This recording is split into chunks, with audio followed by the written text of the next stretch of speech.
सीताराम सुनाम धाम निर्गम तम सजगुरुं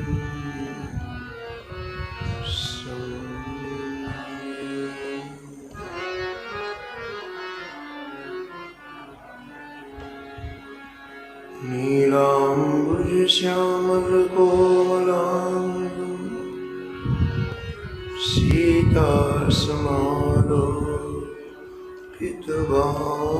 सीतासमालोकितभागं पाणो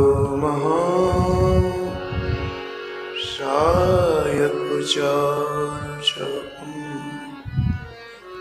नमामि रामं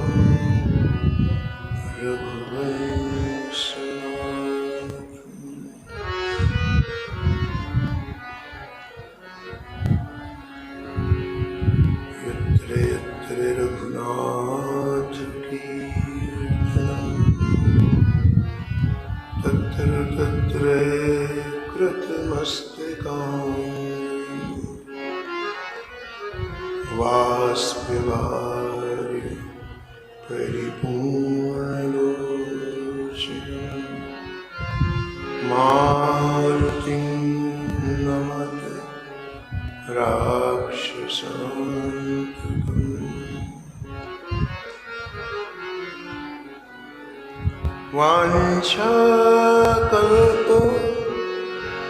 वाञ्छाकल्पतरुभ्यश्च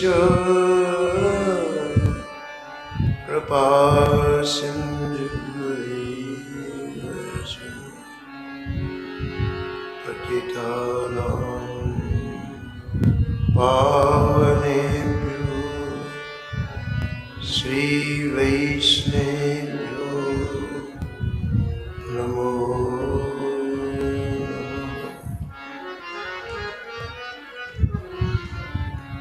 भक्त भक्ति भगवन्त गुरु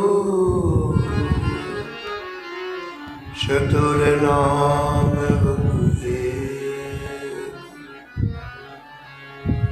इनके पद वंदन किए नासत विघ्न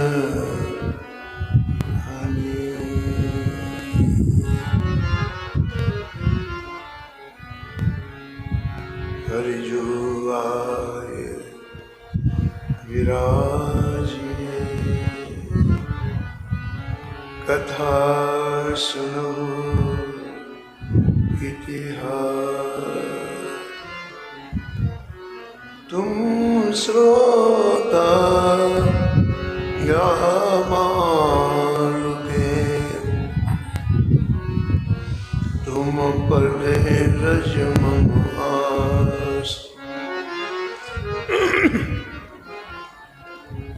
तुम पीछे जो और हैं श्रोता है रसिखान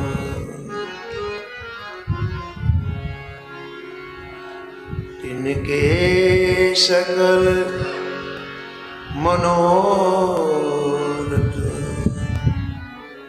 पूरे वो श्री भगवान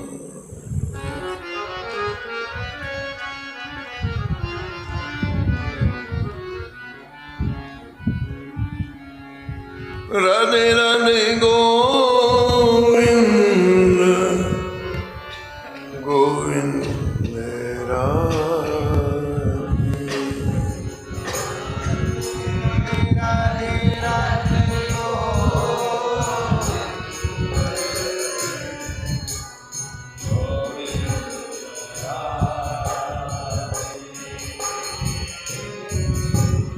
राधे राधे गोविंद गोविंद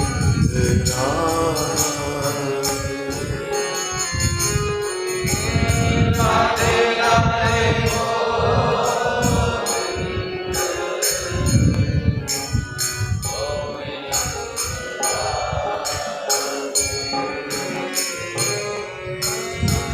गोविंद राधे बोलो गोपाल राधे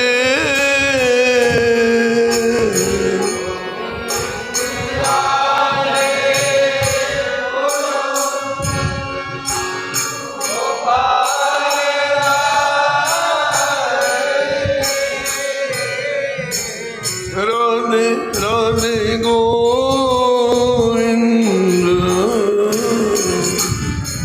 गोविंद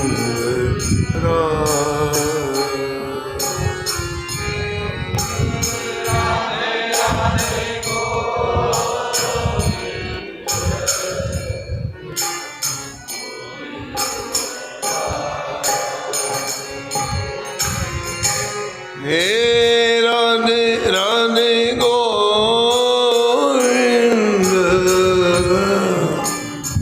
गोविंद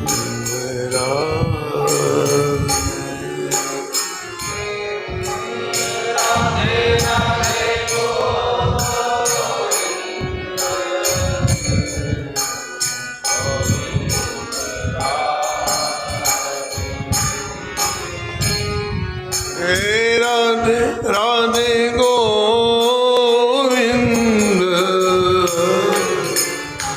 गोविंद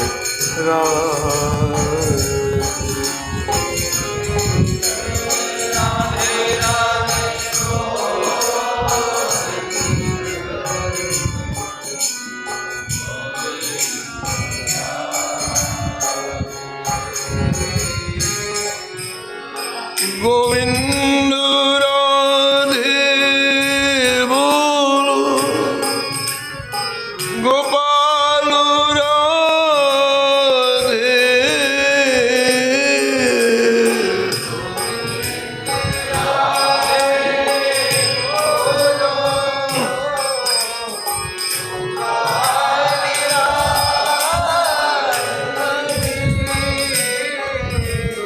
राधे राधे गोविंद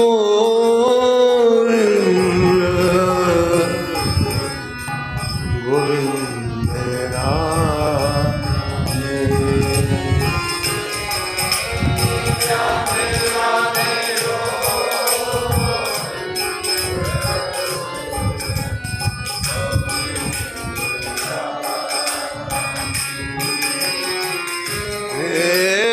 राधे राधे गोविंद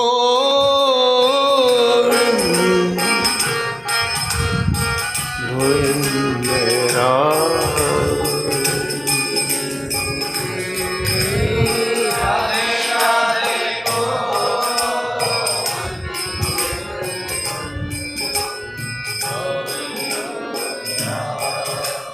श्री जानकी वल्लभ लाल की जय।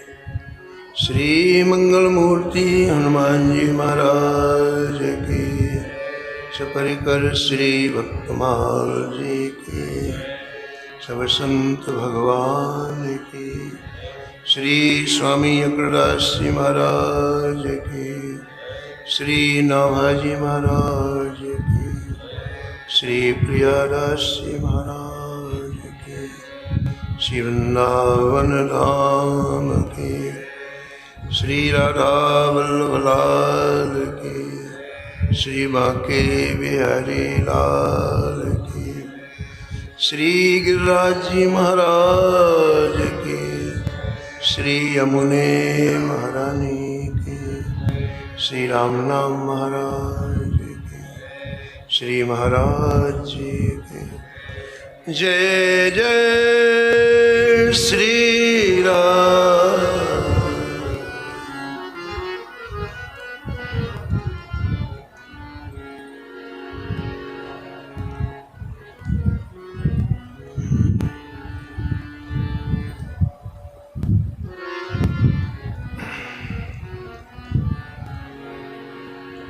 अंतर्निष्ठ नृपाल को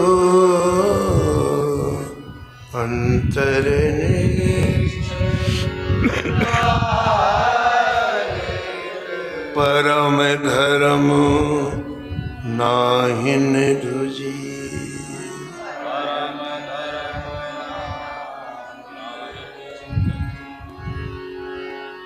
हरि सुमिरण हरि ध्यान आन काहू न जनावे।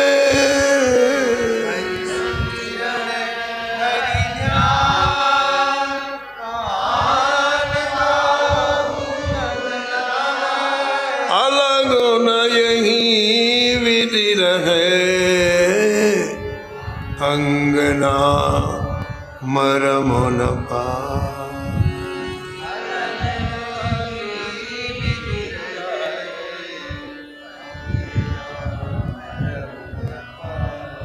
निद्रावश सो भूप बदन ते नाम उचार्यो।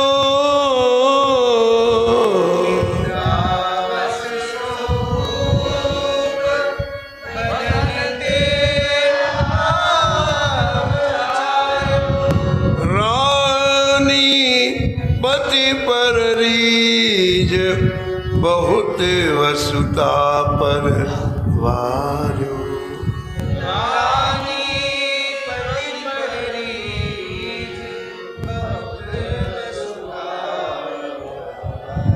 ऋषिराज सोच कहो नारी सो।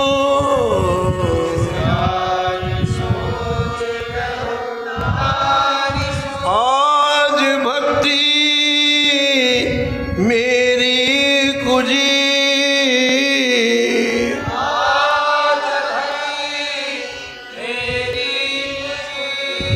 अंतर्निष्ठ नृपाल को अंतर्निष्ठ परम धर्म नाहिन दूजी।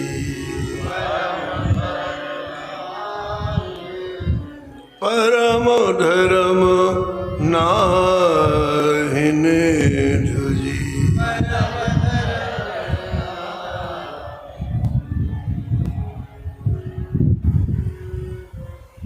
प्रातः स्मरणीय परम वंदनीय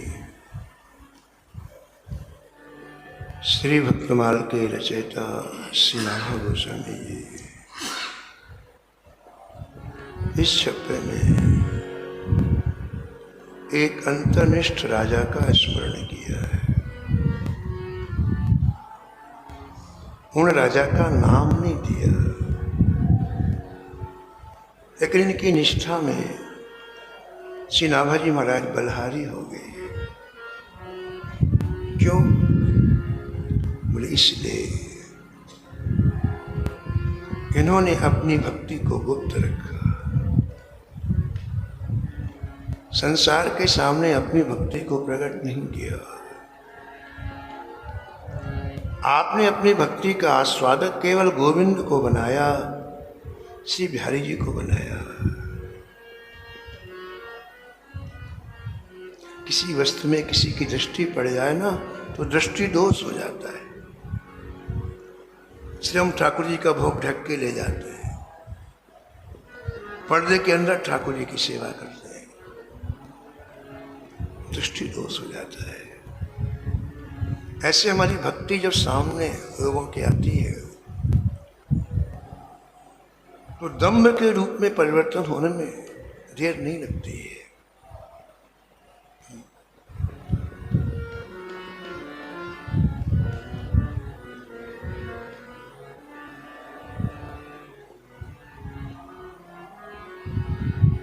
एक संत राज पुरोहित थे, राजगुरु थे, मुरारीदास जी नाम था उनका। एक दिन वो स्नान करने के लिए नदी में गए और लौट रहे थे तो उनके कानों में आवाज आई, अरे भाई कोई चरणामृत दे दो, जो पात्र हो ठाकुर जी का चरणामृत ले लो। चरणामृत सुनते ही उनके मन में आया कि जिधर से आवाज आ रही है वहां से चरणामृत ले लें। वो गए और जहाँ से आवाज आ रही थी बोले वहाँ खड़े हो गए, चरणामृत दीजिए। जो ऐसा व्यक्ति कह रहा था वो जाति का चर्मकार था, लेकिन 24 घंटे भजन कर रहा था। राजगुरु को देखा तो घबरा गया वो, अरे महाराज कहाँ आप, कहाँ मैं आपको चरणामृत देने लायक हूँ ठाकुर जी का।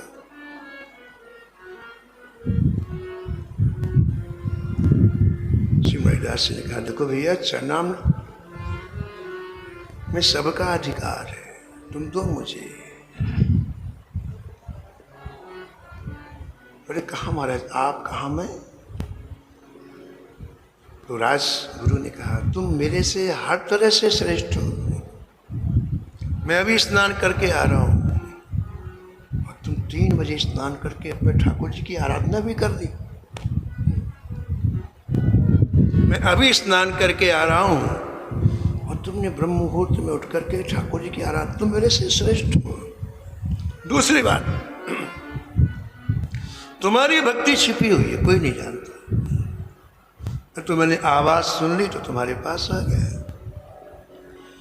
लेकिन मैं राजगुरु हूं तो मेरी भक्ति लोगों के सामने प्रकट है। और जो भक्ति प्रकट होती है उसमें अहंकार का खतरा रहता है। होता है कि नहीं बताओ? 4 लोगों ने प्रशंसा की, अहंकार आ गया। जो प्रकट भक्ति होती है उसमें अहंकार का खतरा रहता है, और जो गुप्त भक्ति होती है वो सुरक्षित रहती है। तो मेरे से श्रेष्ठ हो।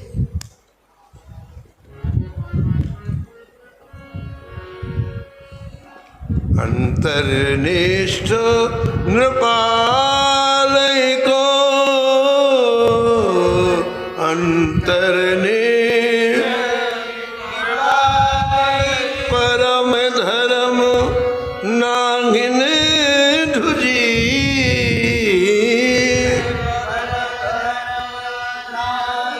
नांगिन धुजी, नांगिन धुजी, नांगिन धुजी। भक्ति जितनी गुप्त होती है उतनी पावरफुल होती है।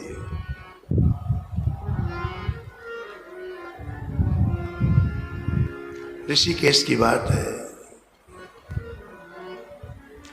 ऋषिकेश में 3 महीने सत्संग 100 वर्ष से निरंतर चला आ रहा है। गीता भवन ऋषिकेश में उनकी शताब्दी मनाई जा रही है। 100 वर्ष से एक इतिहास बन गया। तो पूज्य भाई जी नित्य प्रति अपना उद्बोधन देते थे। बहुत से संत आते थे। बड़ा दिव्य और सात्विक प्रवचन का कार्यक्रम होता था। तो भाई जी ने लिखा कि एक बार किसी समीपस्थ को बुखार आ गया, तो मुझे पता चला कि यहाँ कोई डॉक्टर हैं जो सेवा करते हैं निःशुल्क। तो मैं गंगा किनारे किनारे जा गया, उनके समीप में शाम को पहुंच गया। तो उन्होंने जैसे मुझे देखा तो खड़े हो गए, बड़ा आदर किया।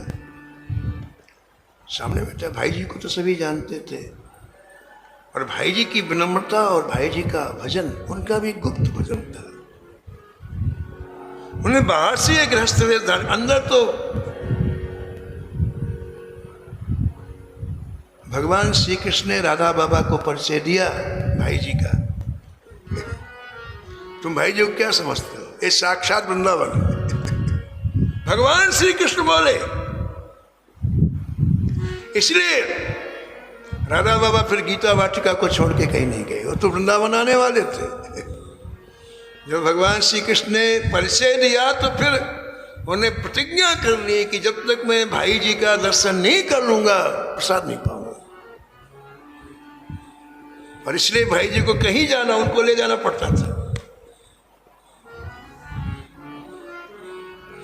तो भाई जी घूमते घूमते गंगा किनारे उस डॉक्टर के पास पहुंचे, बड़ा सम्मान किया, भाई जी आ गए। 2-4-6 मिनट बातचीत हुई। भाई जी ने कहा कि आप निस्वार्थ सेवा कर रहे हो, आपको प्रेरणा कहाँ से मिली? उसने अपने जीवन की बात बताई। भगवान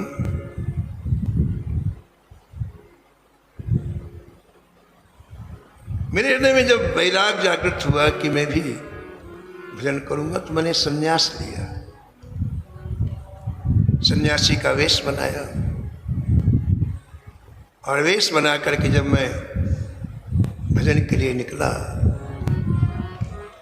तो मैंने कुछ दिनों के बाद ये अनुभव किया कि वस्तुतः अभी मैं संन्यास लेने लायक नहीं। मेरे अंतःकरण की स्थिति ऐसी नहीं है, मैंने आवेश में संन्यास ले लिया। मैं अपने आप को बहुत धिक्कारता, संसार की सारी इच्छाएं कामनाएं मेरे अंदर, दूसरे लोग मुझे सम्मान करें, प्रणाम करें, मुझे बड़ा संकोच होता है कि देखो मैं लायक नहीं हूं। और लोग मेरे वेश को देख करके प्रणाम करते हैं, आदर देते हैं, चरण धोते हैं। मेरा हृदय मुझे धिक्कार लगा, धिक्कार है तुझे, जब तू लायक नहीं है तो ऐसा काम क्यों करता है? वो डॉक्टर बोले कि एक दिन मैं भाई जी आधी रात में यमुना जी गंगा जी के किनारे आया, संन्यास के सारे वस्त्र मैंने निकाले और गंगा जी की धारा में कमर कमर तक जाकर प्रार्थना की, हे माँ मैं इन संन्यास के वस्त्र के लायक नहीं हूँ, इसलिए आप इसे स्वीकार करो। मैं सारे वस्त्र मैंने गंगा जी में बहा दिए। अब एक साधारण वस्त्र पहनता हूँ, गृहस्थ के वस्त्र पहनता हूँ और मैंने डॉक्टरी का अध्ययन किया, उससे मैं सेवा कर। भाई जी बहुत खुश बोले, तुमने यथार्थ निर्णय लिया, धोखा नहीं देना चाहिए किसी को, समाज को धोखा नहीं देना चाहिए, व्यक्ति को नहीं उस लायक जबरदस्ती क्यों अपन ऐसा करें। कहने का तात्पर्य है कि जो भक्ति प्रकाशित हो जाती है उसमें खतरा रहता है, कई तरह के व्यवधान आने का खतरा रहता है। और ये अंतर्निष्ठ राजा जीवन के प्रारंभ से ही श्री हरि का सुमरण करते, हरि का ध्यान करते, लेकिन इतना छिपा के रखते, इतना छिपा के रखते, काहू न जना में किसी को पता न चले। और सीमा पार करा दी कि जो पत्नी 24 घंटे साथ में रहती है उसको पता नहीं। पूज्य महाराज श्री मथुरादास जी महाराज कहते थे कि इनकी पत्नी आस्तिक थी, धार्मिक थी, तो भगवान के सामने रोती थी कि जय जय आपने इतने सुख दिए, सुविधाएं दी, सब कुछ दी, संपन्नता दी, लेकिन पति कैसा दिया जिसके मुख से कभी आपका नाम नहीं निकलता है, जो कभी किसी उत्सव में सम्मिलित नहीं होते हैं।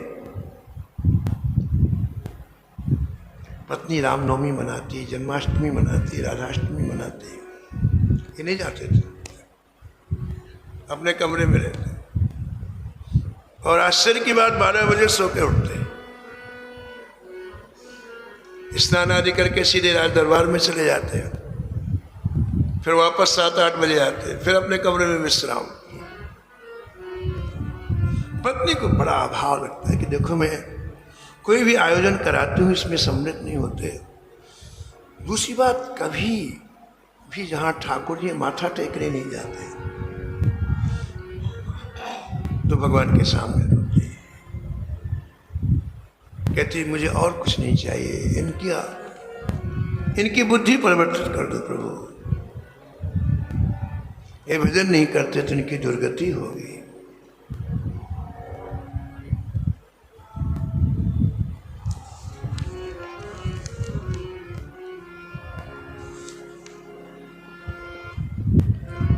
प्रियदास जी लिखते हैं,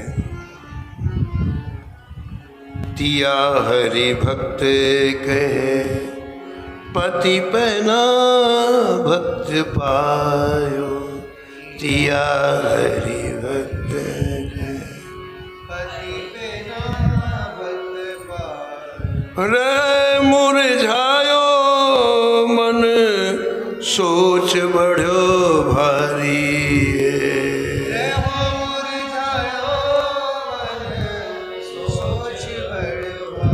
रघो मुरझायो मन सोच बड़ो भारी।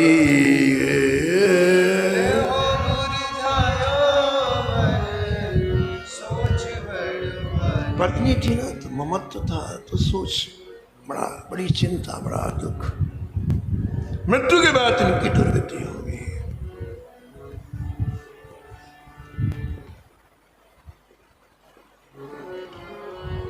तो भगवान ने सुन ली। भगवान के सामने जब व्यक्ति करुण क्रंदन करता है तो भगवान सुनते हैं। लेकिन दिखाऊ क्रंदन ना हो, दिखाऊ करुण क्रंदन, हृदय का रोना हो। हमारे आंसुओं का मूल ठाकुर जी समझते हैं, दुनिया नहीं समझती है। दुनिया तो आपके द्वारा काम चाहिए, काम कार्य चाहिए, उसे ना आंसुओं से लेना है ना तुम्हारे भाव से लेना है। लेकिन ठाकुर जी आंसुओं की कद्र करते हैं। तो दिन रात पत्नी की चिंता को देख करके एक दिन ठाकुर जी ने लीला की।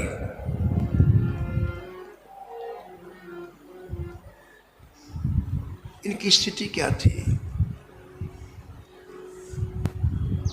इनका भावराज्य में प्रवेश हो गया था।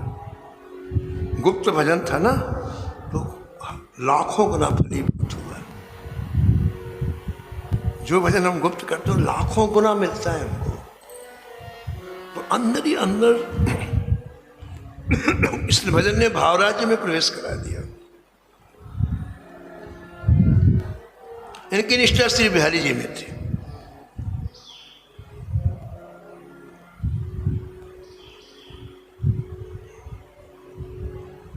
नित्य प्रति ये महाराष्ट्र में जाने लग गए।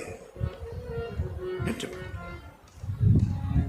कमरे में शरीर सो रहा है, दिव्य देह इन्हें प्राप्त हो जाती है, सखी स्वरूप में रास में सम्मिलित हो जाती, और पूरी रात महारास का आस्वादन करते हैं। फिर इसी देह में आ जाते और 12 बजे दोपहर में सो के उठते। इस भाव का किसी को पता नहीं। वो बाहरी कोई पूजा नहीं करते, आरती में नहीं जाते, कीर्तन नहीं करते, कोई उत्सव नहीं मनाते, कभी मुख से राम कृष्ण कुछ भी नहीं कहते। लेकिन अंतःकरण की स्थिति ऐसी थी कि दिव्य देह से आप नित्य महाराज में सम्मिलित। स्वामी हरिदास जी के चरित्र में आया है कि स्वामी हरिदास जी नित्य प्रति सायंकालीन ठीक 4 बजे यमुना तट पर जाते थे। यमुना की पुलिन पर, यमुना की रच पर सैकड़ों संत आपके साथ जाते, जाकर के आप पद्मासन लगा के बैठ जाते, चारों तरफ संत घेर करके बैठ जाते।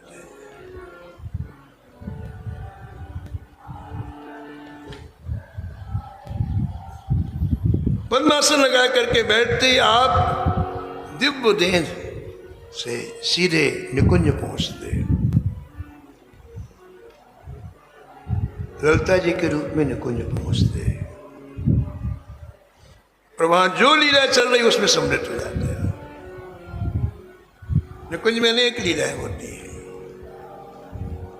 श्री ठाकुर जी की प्रसन्नता के लिए सखियां हर पल हर क्षण नवीन नवीन लीलाओं का आविष्कार करती हैं, तो स्वामी इसमें सम्मिलित हो जाते हैं। फिर 1 घंटे के बाद इसी देह में आ जाते हैं। फिर यमुना जी से वापस निधि वन में बिहारी जी विराजते थे, वहां आ जाते। तो कैसे पता चला कि स्वामी जी निकुंज में 1 घंटे के लिए, कैसे पता चला? भक्तमाल में प्रसंग आया है कि पंजाब में एक पहलवान थे, लोग उन्हें ज्ञानी जी कहते थे। ज्ञानी सरनेम है, से ज्ञानी जी कहते थे। तो यहाँ के कुछ ब्रजवासी भ्रमण करने के लिए निकले, तो लाहौर, उस समय भारत पाकिस्तान है तो लाहौर में रहते थे। तो लाहौर में रात्रि हो गई, ब्रजवासी चार कहीं रुकने को मिल जाए रात में, प्रातःकाल चले जाएंगे। तो किसी से पूछा, भैया यहाँ कोई ऐसा व्यक्ति है जिसके हम रात्रि निकाल? बोला इस सामने ज्ञानी जी रहते हैं। तो गए, जैसे कृष्ण की आवाज लगाई वो बाहर निकले। भैया हमें रात्रि भर निवास करना है, समय चले, आपके पास व्यवस्था हो तो? कहाँ से आए? बोले सीधा। हाँ,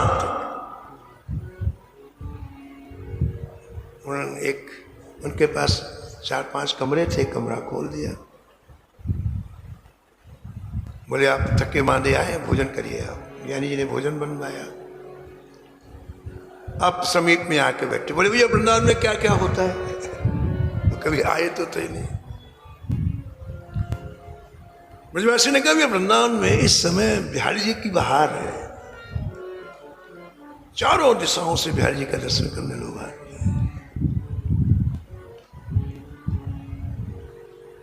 तो वो पहलवान था, उसके मन में भी आया, देखो सब लोग वृंदावन जाते हैं, मुझे भी जाना चाहिए। संग का असर पड़ता है। अभी तक उसके मन में वृंदावन नहीं था, लेकिन मात्र ब्रजवासियों की 2 मिनट बात की और उसके मन में उत्कंठा हुई कि मुझे भी सीधा वृंदावन जाना चाहिए।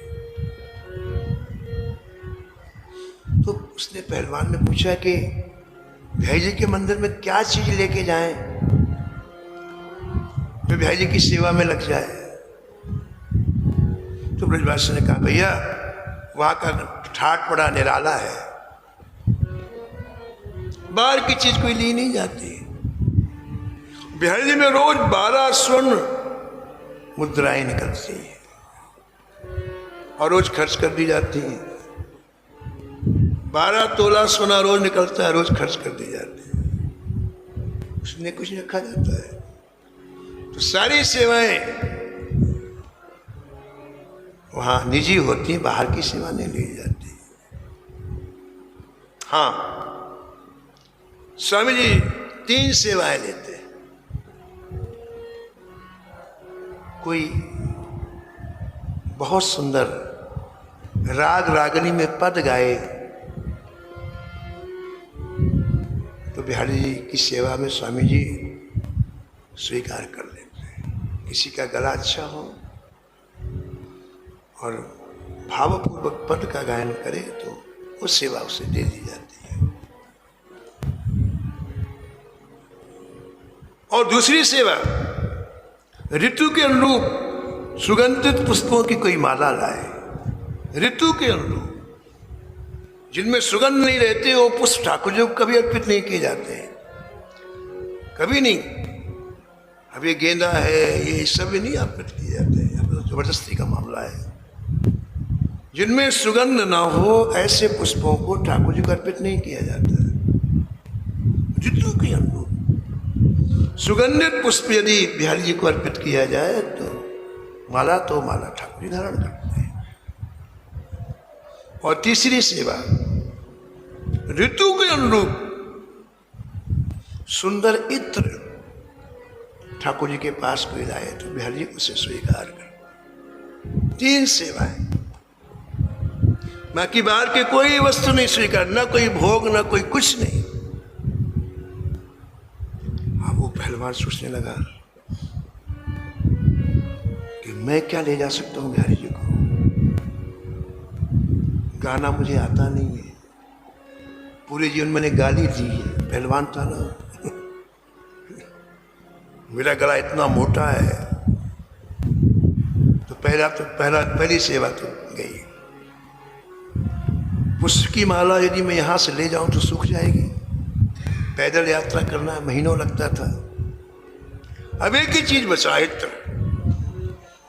तो मैं भाई जो इत्र लेके निश्चय कर लिया उसने। वो लोग चले गए ब्रजवासी, और इसका मन बन गया, वृंदावन का मानस बन गया। सारा खेल मन का है, सारा खेल मन बनाने के लिए सत्संग है ना। हमारा मन बिगड़ा हुआ है, बिगड़े हुए मन की पहचान है 24 घंटे संसार का चिंतन करता है।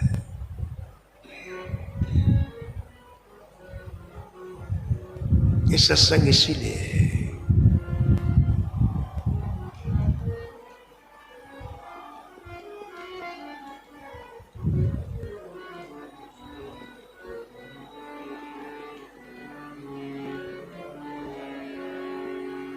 तो उसने इत्र निकलवाया, गर्मी थी, खस का इत्र निकलवाया।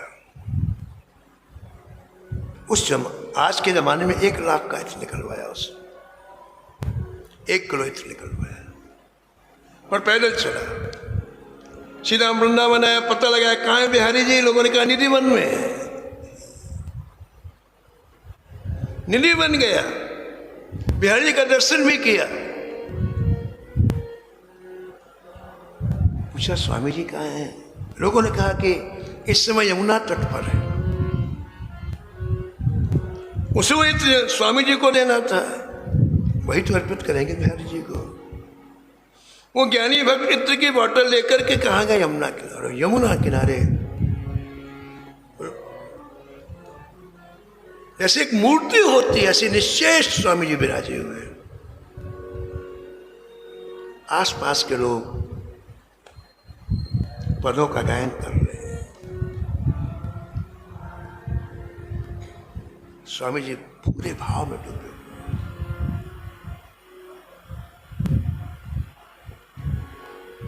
वृंदा विपिन विहार रे मन, वृंदा विपिन विहार रे मन, वृंदा विपिन विहार,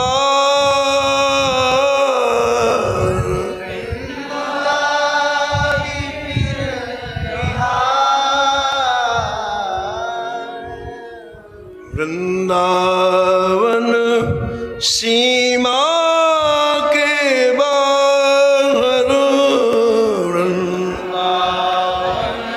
सीमा के बाहर, हर हूँ को न निहार, हर हूँ को न निहार, वृंदा विपिन विहार।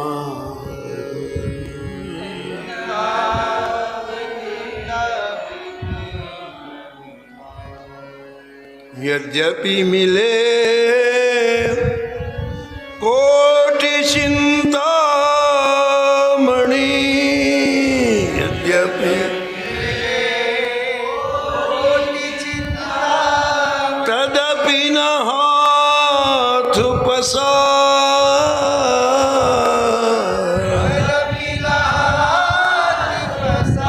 वृंदा विपिन विहार रे मन,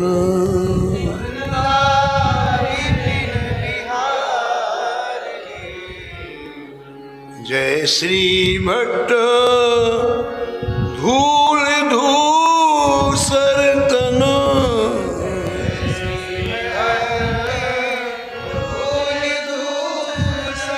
यह शोभा उर्धा,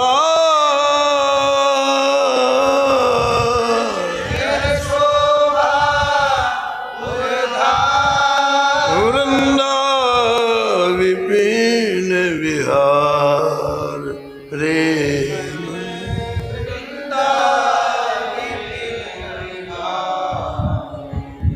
संत लोग यमुना तट पर सुंदर पदों का गायन कर रहे थे। स्वामी जी निकुंज की लीला में प्रवेश करके आज होली लीला का आस्वादन कर रहे थे। निकुंज में आज होली लीला थी। एक तरफ श्याम सुंदर, एक तरफ सखियां। कुछ सखियां श्याम सुंदर के साथ में हो गई, कुछ ठाकुर श्री जी के साथ में हो गई। दोनों के हाथ में पिचकारी, पात्रों में रंग भरा होगा।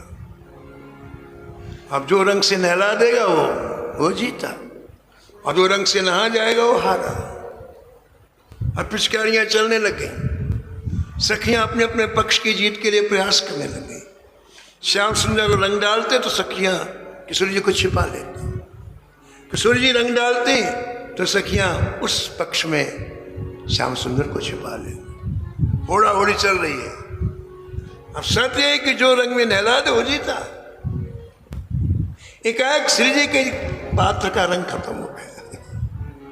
अब ध्यान तो सामने था, पात्र में तो था नहीं जिसमें रंग बना। पिचकारी से पहले रंग को खींचो फिर डालो। पात्र का रंग खत्म हो गया। अब श्री जी घबराए कि अब तो मेरे पास रंग नहीं है, मुझे नहला देंगे। तो श्री जी जोर से बोलते, जल्दी रंग डाल, जल्दी रंग डाल इसमें। और ललता यानी श्री स्वामी हरिदास जी। स्वामी हरिदास जी जब ध्यानस्थ थे तो ज्ञानी जी आए और बाटल के समीप में रख के प्रणाम करके बैठ गए थे। और बाटल रखने की आवाज आई थी तो स्वामी जी ने एक बार दृष्टि खोली थी, फिर बंद कर दी। और जब श्री जी ने कहा, राधा रानी ने कहा कि ललते जल्दी रंग डाल, तो वही बाटल उठाई स्वामी जी ने इत्र की, जो 1 किलो इत्र था। अब देखो कैसी विचित्र बात, देखो आप सबके सामने उस इत्र की बाटल को खोला और बिल्कुल औंधी कर दी, उल्टी कर दी। पूरा इत्र नीचे गिर रहा है, बालू में गिर रहा है, यमुना जी के पुलिन में गिर रहा है।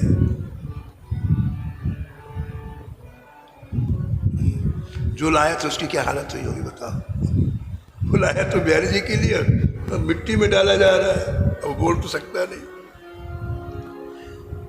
लेकिन वास्तविकता ये थी कि इत्र राधा रानी के पात्र में गिर रहा है।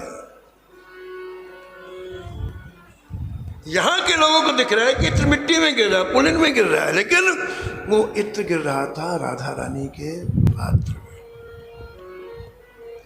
गाढ़ा गाढ़ा इत्र राधा रानी पिचकारी से भरा। श्याम सुंदर तो खुशी थे कि अब हम जीत जाएंगे, उनके पास तो रंग ही नहीं है। तो बड़ी खुशी में पिचकारी से नहलाने के लिए अभी खुशी मना रहे थे कि बस रंग डाला और जीते। इतने में राधा रानी ने भरा गाढ़ा गाढ़ा खसका इत्र अरे क्या डाल दिया और श्याम सुंदर नहा गए। तालियां बजी, राधा रानी की जीत। राधा रानी की।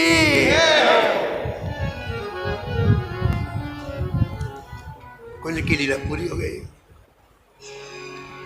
अपने दिव्य देह से इस देह में स्वामी जी आ गए हरिदास जी। उठ करके निधि बन के लिए चले, लेकिन वो ज्ञानी वहीं बैठा रहा, वो नहीं गया। उसको मन में बड़ा क्रोध आ रहा था, कितनी मेहनत से मैंने इत्र बनाया, मिट्टी में फेंक दिया, बालू में फेंक दिया। अब मैं चुपचाप चला जाऊंगा लाहौर, वापस नहीं मिलूंगा। स्वामी जी चल दिए। 10-20 कदम चलने के बाद पीछे मुड़ के देखा, इधर आओ, उसी को बोले इधर आओ। अब क्या करे, नहीं जाता तो फांसी, बिना मन के गया। आगे आगे स्वामी जी, पीछे पीछे बहुत से संत उनके साथ में, ज्ञानी, लाहौर का ज्ञानी। निधि वन में जैसे पहुंचे तो बस खस के इत्र की इतनी खुशबू आ रही थी। पहले के जमाने का प्योर इत्र होता था। ये आज के जो चले ना, इनको क्या बोलते हैं, सेंट बोलते हैं, क्या बोलते हैं, ये सब नकली चीजें हैं। इनका प्रयोग ठाकुर जी के यहाँ नहीं किया जाता है। ठाकुर जी के लिए जो वस्तुएं प्रयोग की जाती हैं उसमें सात्विकता होनी चाहिए, कुछ भी नहीं। तो उसकी बड़ी सुगंध आ रही थी।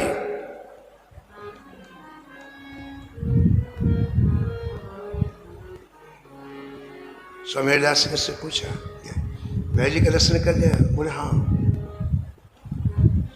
चलो हमारे साथ करो। लेके आया, यहाँ खड़ा किया, सामने देखा बिहारी जी इत्र से नहाए हुए, राधा रानी जैसे नहलाया था ना वैसे नहाए हुए पूरे, और पोशाक से टप टप टप करके इत्र नीचे गिर रहा है। पूज्य महाराज श्री मथुरादास जी महाराज कहते थे कि ये घटना बताती है कि निकुंज के ठाकुर ही बिहारी जी है। ये घटना बताती है कि ये निकुंज के ठाकुर ही बिहारी जी है।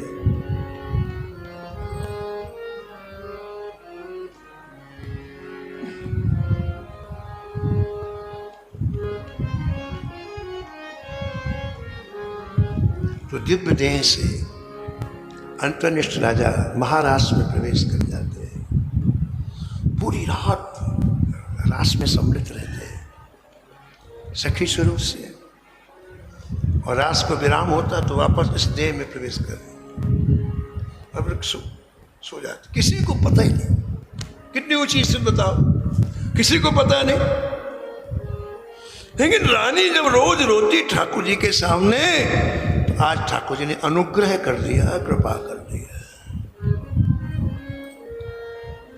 प्रियदासी लिखते हैं, मरम न जान्यो निसी सोवत पिछान्यो भाव, मरम न जान्यो निसी विरह प्रभाव नाम निकसु बिहारी है।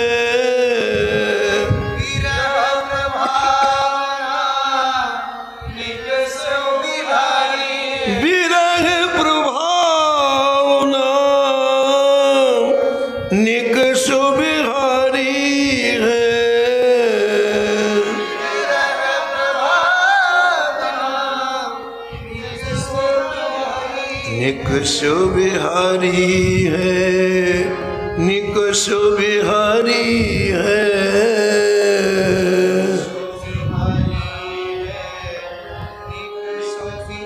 निकसु बिहारी है, निकसु बिहारी है,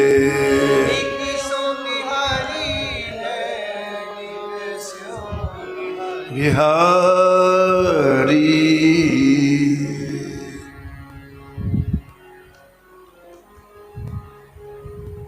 कभी कोई ठाकुर जी गुप्त भक्तों को प्रकट करते हैं, वो नहीं चाहते प्रकट होना, लेकिन ठाकुर जी से रहा नहीं जाता है। क्यों प्रकट करते हैं? इसलिए प्रकट करते हैं लोग जाने मेरे भक्त कितनी गहराई में रहते हैं। ये उच्छृंखल ये मेरे भक्त नहीं है। घी के नाम में कितनी चीजें बनाई जाती हैं, अनेकानेक। फिर इसमें लिख लिया जाता है शुद्ध घी, इसका मतलब अशुद्ध भी होता है। शुद्ध लिखने की क्या जरूरत है? अरे घी तो घी, लेकिन शुद्ध इसका मतलब है कि अशुद्ध होता है। लेकिन पता, जिसने कभी घी देखा नहीं, जिसने कभी गाय के घी का आस्वाद चखा नहीं, कभी घी देखो, क्या जाने कि शुद्ध घी क्या होता है? बताओ। और तो इसी को वनस्पति को ही समझेगा यही शुद्ध घी होता है। ठीक है, इसीलिए जिसने उन संतों का दर्शन नहीं किया, ओहो, संत विशुद्ध मिलहि परुते ही,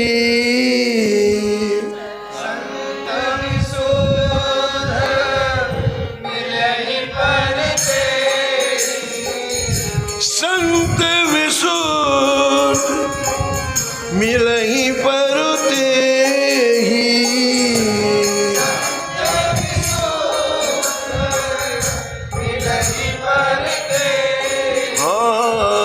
चितवहि राम कृपा कर जेहि,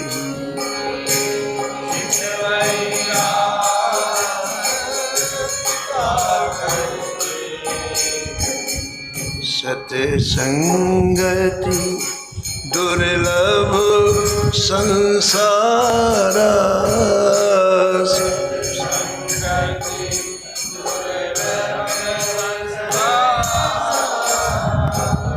निमिष दंड पल एको बार,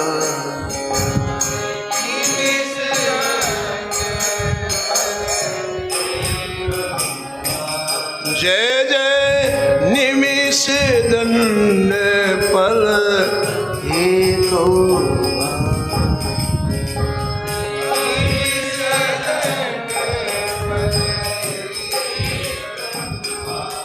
ऐसे डूबे हुए संतों का सत्संग जीवन में एक पल के लिए मिल जाए, एक बार मिल जाए, भगवत धाम की प्राप्ति हो जाएगी। तो संत, ऐसे संतों को ठाकुर जी कभी कभी प्रकट करते हैं, सब तुलना तो कर सके। ऐसे कई प्रसंग भक्तमाल में आए, तो आज ऐसे गुप्त भक्त को प्रकट किया ठाकुर जी ने। अंतर्निष्ठ का मतलब जिनकी निष्ठा अंतरतम में गहराई में छिपी हुई है, समाई हुई है, आज ठाकुर ने प्रकट किया। वो अपने आप प्रकट नहीं, ठाकुर ने प्रकट किया। क्या हुआ? महाराष्ट्र से आए और रोज के अनुसार चुपचाप सो गए।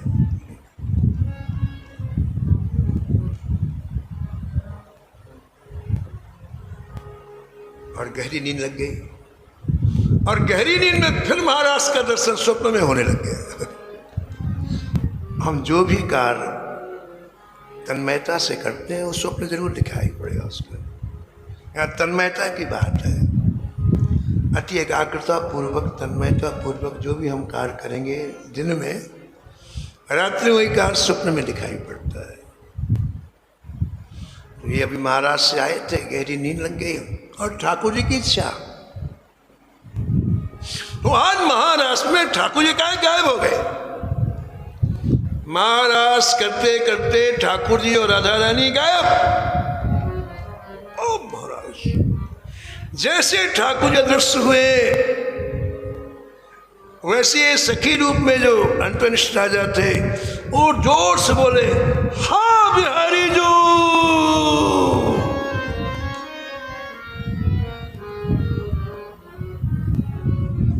विरह प्रभाव नाम निकष बिहारी है,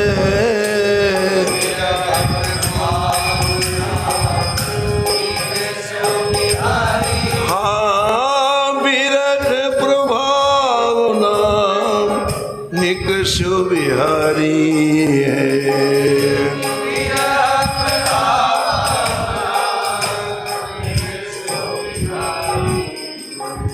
सुनत ही रानी प्रेम सागर समानी भोर,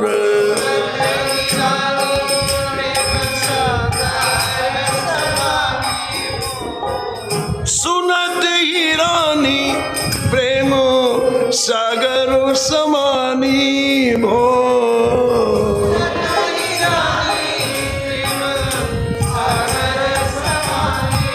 हाँ संपत लुटाई मानो नपत जियारी है,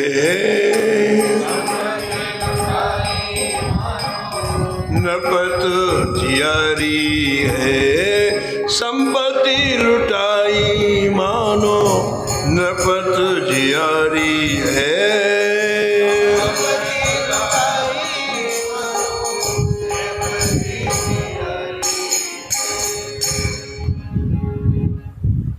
हाँ बिहारी जी इतनी जोर से बोले, सोते को सो रहे हैं, पूरा कमरा गूंज गया। वो बड़े विरह का नाम था ना, तो राजा के पास कौन सो रहा था? रानी। और इतनी जोर का शब्द जब कानों में पड़ा तो भक्तमाल के टीकाकार प्रियादास से कहते हैं कि एक बिहारी जी नाम 40 वर्ष हो गए विवाह होते, पहली बार सुना। अपने पति के मुख से आज पहली बार बिहारी जी का नाम सुना तो प्रियादास जी कहते हैं प्रेम सागर समानी। ओ ठाकुर जी मेरी सुन ली, अब इनके मुख से एक बार नाम निकल गया, अब इनकी दुर्गति नहीं होगी। हाँ ऐसा लिखा है,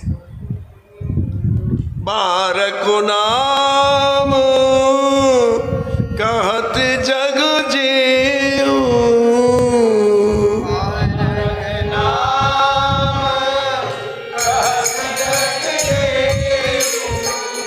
बारक नाम कहत जग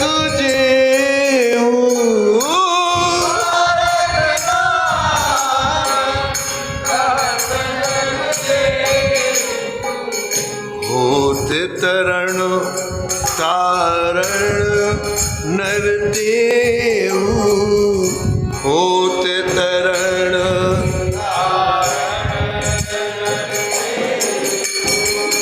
होत तरण तारण नर देव।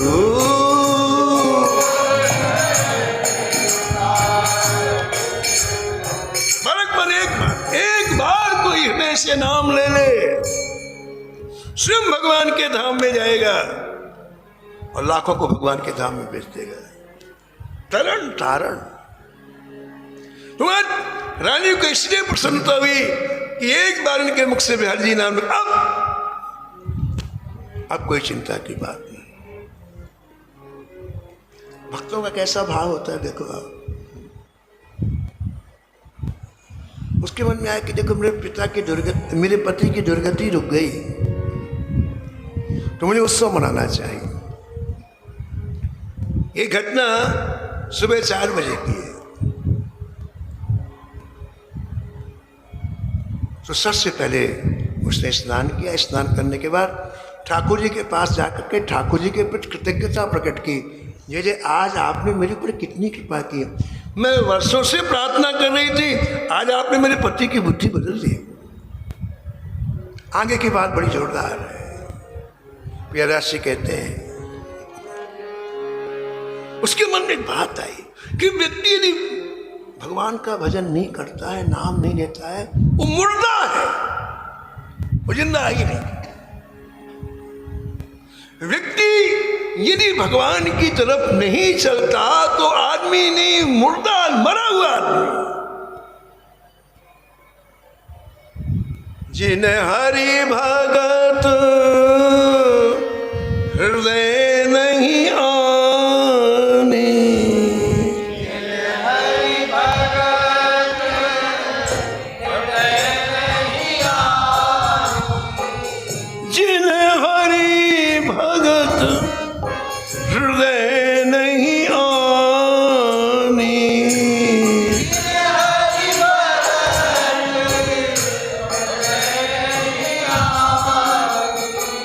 जीवित सब समान ते प्राणी।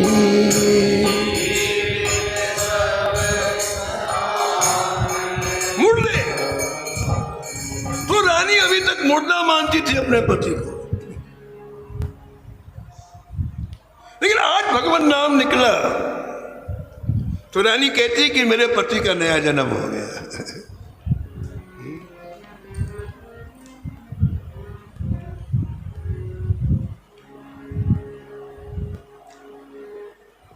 राम मंत्रोपदेशेन माया दूर मुपागता कृपया गुरुदेवस्य द्वितीयं जन्म कथ्यते।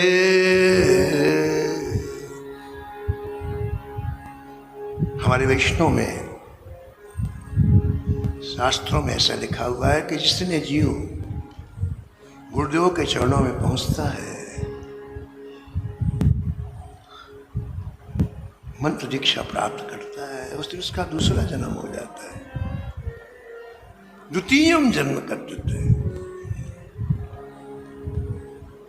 तो आज इनके मुख से जो नाम निकला राजा के, तो रानी विचार इसका उनका दूसरा जन्म हुआ।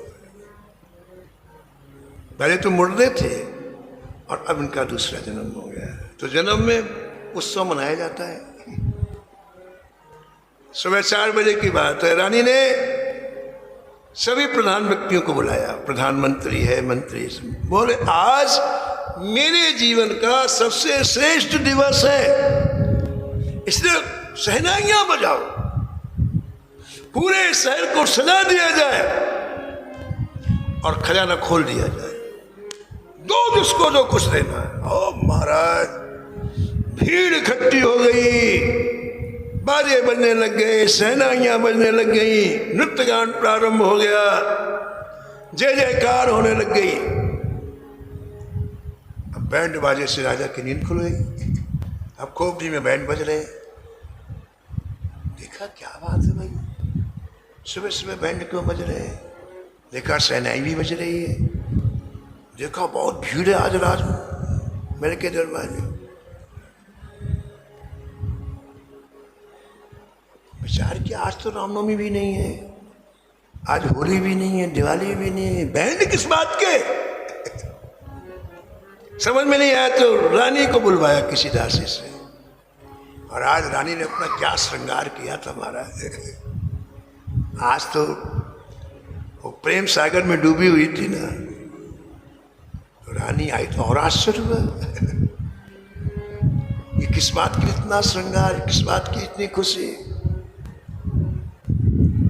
तो इतना उमंग रानी के चेहरे में देख के राजा पूछते हैं, देख उत्साह भूप पूछो सो निवाह करो, देख उत्साह पूछो सो निवाह करो, रहो तन ठोर नाम जीवयो विचारी है, रहो तन ठोर नाम जीवयो विचारी है, जीवयो विचारी है, जीवयो विचारी है, जीवयो विचारी है, जीवयो विचारी। तो बड़ी खुशी होती है ना, व्यक्ति तो बड़े उमंग से बताता है आज ऐसा, आज ऐसा, आज ऐसा। तो बड़ी प्रेम में डूबी हुई रानी बड़ी उमंग से बताता, महाराज मैं क्या बताऊं, आज क्या हुआ? अरे बताओ बताओ, अरे मैं क्या बताऊं?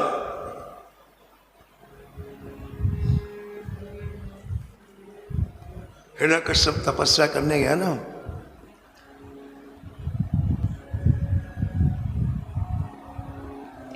तो जिस वृक्ष के नीचे बैठा था उसमें एक तोता बैठा था। आंख बंद की, पद्मासन लगाया तो तोता बोला नारायण नारायण नारायण। असगुन हो गया, वापस चलो, आवाज अमंगल हो गया, मेरे बैरी शत्रु का नाम।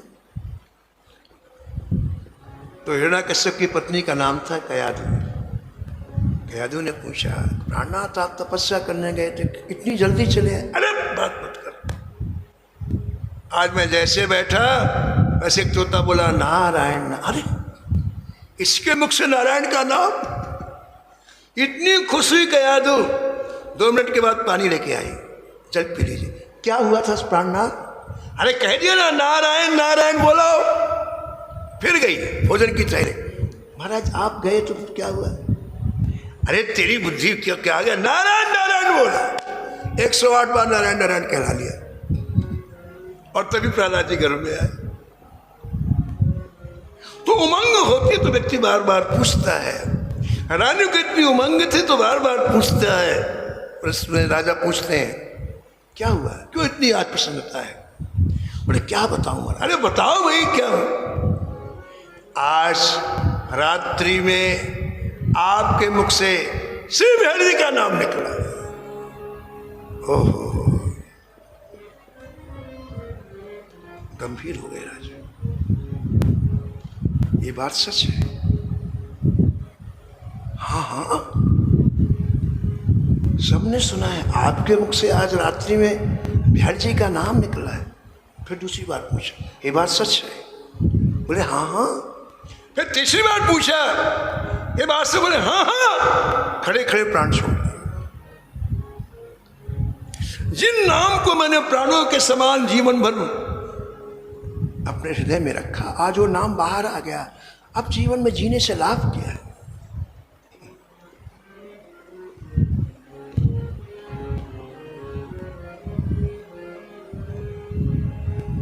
महाराज दशरथ ने तो राम के वियोग में प्राण छोड़े। बंदो अवध भुआन सत्य प्रेम जिंहि राम पद, बंदो अवध सत्य प्रेम जिंहि राम, बिछुरत दीन दया,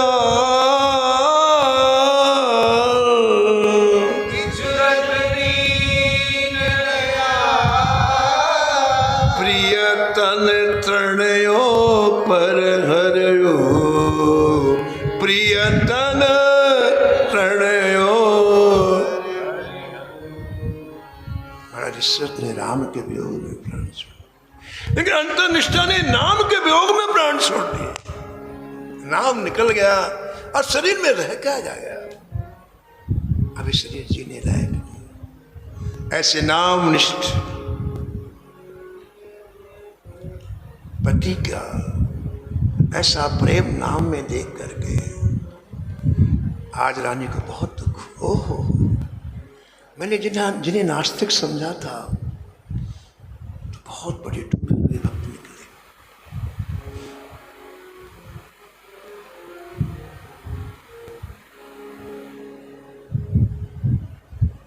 ऐसे पति के विरह में रानी ने भी प्राण छोड़ा।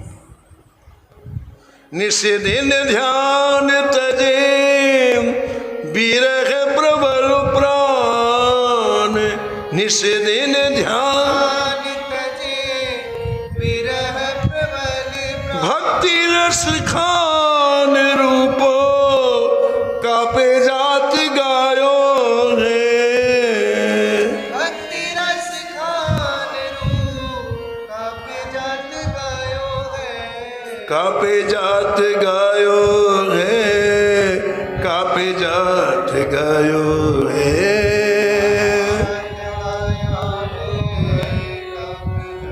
कहते भक्ति ऐसी रस रूप है,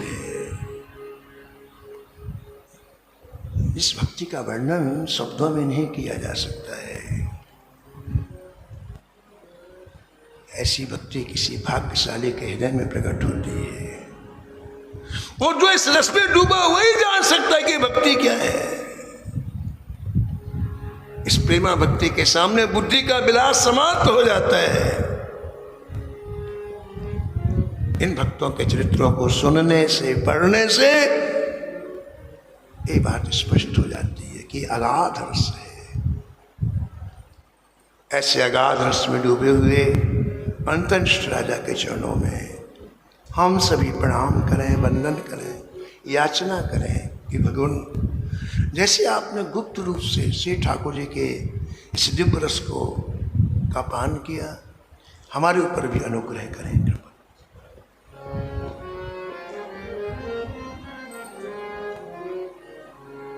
केशव माधव गोविंद बोल, केशव माधव गोविंद बोल।